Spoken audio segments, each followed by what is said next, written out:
మేమేమైతే ఇచ్చామో మీ అందరికీ ఆ ఫలాలను గుర్తుంచుకొని మాకు ఓటేయండి అని చెప్పడాకే మేము బస్సు యాత్ర పెట్టామని చెప్తున్నారు. మరి ఏమంటారు మీరు?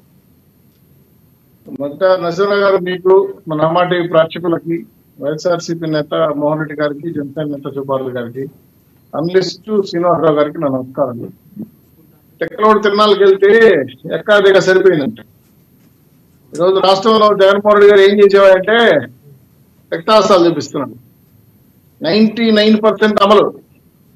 రాజధాని లేని రాష్ట్రం, ప్రత్యేక హోదా లేదు రాష్ట్రం, మద్య నిషేధం లేదు రాష్ట్రంలో, జిపిఎస్ లేదు, జాబ్ కార్డు లేదు, అభివృద్ధి లేదు, ఫ్యాక్టరీలు లేవు, విశాఖ సమ్మిట్ లేదు, ఆరోగ్యశ్రీకి వైద్యం లేదు. ఏముంది? తాగడానికి మందు, దోచుకోవడానికి ఇసుక, ఆక్రమించుకోవడానికి స్థలాలు, అదేవిధంగా బ్రహ్మాండంగా మైన్స్. ఈ రకమైన వ్యాపారాలు చేస్తున్న జగన్మోహన్ రెడ్డి గారు బస్సు యాత్ర చేసి ఏం చెప్తారండి? ఎన్ని లక్షల కోట్ల రూపాయలు దోచుకున్నాము, మళ్ళీ వస్తే ఎన్ని లక్షల రూపాయలు కూడా దోచుకుంటాము. ఇప్పటి వరకు ప్రభుత్వ ఆస్తుల్ని, పార్కుల్ని, బంగళాలని, కలెక్టర్ బంగళాలని, సెక్రటరియట్ ని, సిఆర్డీ అధికారుల్ని, సిఆర్డీ భూముల్ని, సచివాలయాన్ని కూడా తాకట్టు పెట్టేసాము. చివరికి ఎవరో కేంద్ర ప్రభుత్వం అప్పించి కట్టిన టిక్కోయిలు కూడా తాకట్టు పెట్టి డబ్బులు తినేసాము. ఇంకా మిగిలింది ఎవరున్నారు? రాష్ట్ర ప్రజలు, వారాస్తులు. ఇవన్నీ కూడా మేము చెప్తేస్తాము. ఇలా ఇలా ఇలా ఇలా ఇలా ఇలా తీసుకొచ్చేస్తాము, అలా అలా అలా అలా తాకట్టు పెట్టేస్తాము అని చెప్తారా? ఏం చెప్తారండి సంక్షేమ పథకాలు ఇచ్చారు కదా సార్, దాని గురించి చెప్తారు వాళ్ళు. సంక్షేమమా, సాగు బతుకులా? ఎక్కడితో సంక్షేమం ఉండేది నాకు అర్థం కావటం లేదు. ఎవరికి సంక్షేమం ఇస్తున్నది? 3 సార్లు విద్యార్థులు వేశారంట, 2 సార్లు కూడా ఉండాలి. అదే నా తల్లి అమ్మఒడి అంట 4 సార్లు 5 సార్లు ఏదో చెప్తారు, 2 సార్లు కూడా పడలేదు.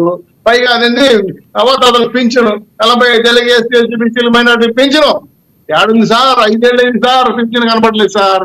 మరి 3000 రూపాయలు ఒకసారి కట్టేస్తామంటే 5 ఏళ్ళు 250 రూపాయలు ఇన్స్టాల్మెంట్ ఈఎంఐలు కట్టించారు మా దగ్గర. ఈ ఎవరికి కావాలి? ఒకటి మేము కరెంట్ ఛార్జీలు 5 ఏళ్ళు 15 పైసలా. అప్పుడు కరెంట్ ఛార్జీలు బదులు అంట. ఇప్పుడు 9 సార్లు పెంచాడు. 8,000 రూపాయలు, 8 లక్షల కోట్ల రూపాయలు పెంచాడు. 1,02,000 కోట్ల రూపాయలు జనాల దగ్గర పిండేసి మా డబ్బులు మళ్ళీ మాకు పింఛన్లని చెప్పించి ఏంటన్నా వాతం మీరే పెడతారు, వెన్న మీరే కూస్తారా? ఏం సంక్షేమం? సంక్షేమం పేరుతో రాష్ట్రాన్ని సంక్షేమంలో ఉంచేసినారు. రాష్ట్రాన్ని అప్పులు పాలు చేసేసారు. అన్నపూర్ణ లాంటి ఆంధ్రప్రదేశ్ ని అప్పుల ఆంధ్రప్రదేశ్ మార్చేశారు. పక్క రాష్ట్రంలో ఢిల్లీలో ఆర్థిక శాఖ వాళ్ళు బస్సు యాత్ర ఎందుకు పెట్టారో వాళ్ళ మాటలతో చెప్తే మీకు కూడా బాగుంటుంది. ఎందుకంటే మీ వర్షన్ మీరు చెప్పారు. మోహన్ రెడ్డి గారు మాట్లాడతారు. మోహన్ రెడ్డి గారు గుడ్ ఆఫ్టర్నూన్.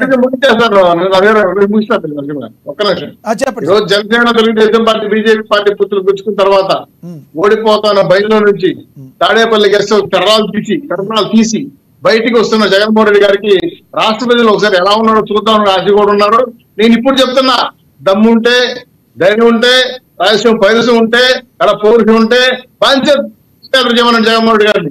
యాక్సెప్ట్ చేస్తా. దమ్ముంటే ఇప్పుడు చేయమనండి. రెండో విషయం కూడా సవాల్ చేస్తున్నా. 5 ఏళ్ళు ఏం చేశాడో మీలాంటి జనాలు ముందు కూర్చోబెట్టుకొని ఫస్ట్ పెట్టుకోనండి. ఈ 2 సవాళ్ళు స్వీకరిస్తే నేను